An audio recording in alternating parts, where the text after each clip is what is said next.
السلام عليكم، مرحبا بكم. اليوم معنا في قناه شيوات بيتيه، وما تنساوش تشاركوا معنا في قناتي. اليوم غنقدم لكم سباكيتي بالفلفله مقليه والبصله والنقانق، يعني الصوصيس.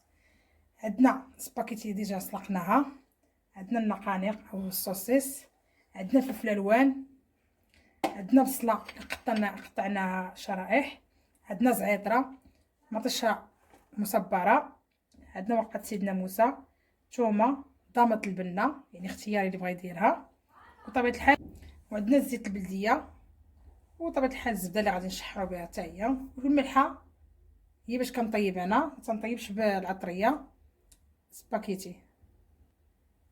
بسم الله. غادي نديروا المقله ديالنا تسخن.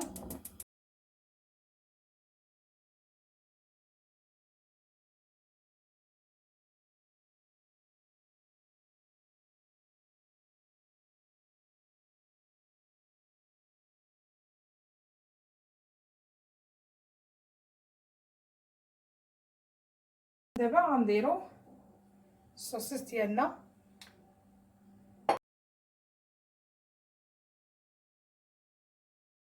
نفس المقله اللي درنا فيها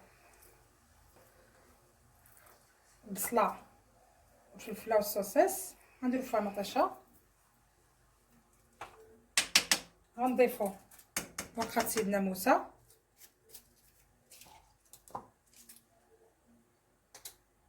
حتى الاخر ملي تقلى لنا مطيشه طيب. غادي ان شاء الله نضيفوا في الاخر زعتره، وغنضيفوا الثومه. هنا نضيفوا طامه ديال البنه تاع البكري او الغنمي، شويه تاع الملحه،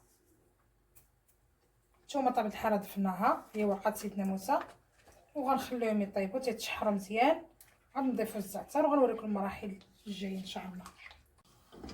بعد ما طابت لنا لاصوص ديال المطيشه غنحيدو دوك العواد.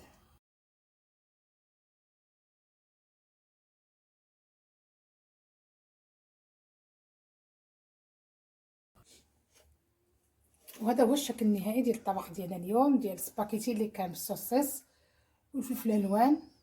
نتمنى ان شاء الله يعجبكم. الى اللقاء في حلقه جديده من شهوات بيتيه.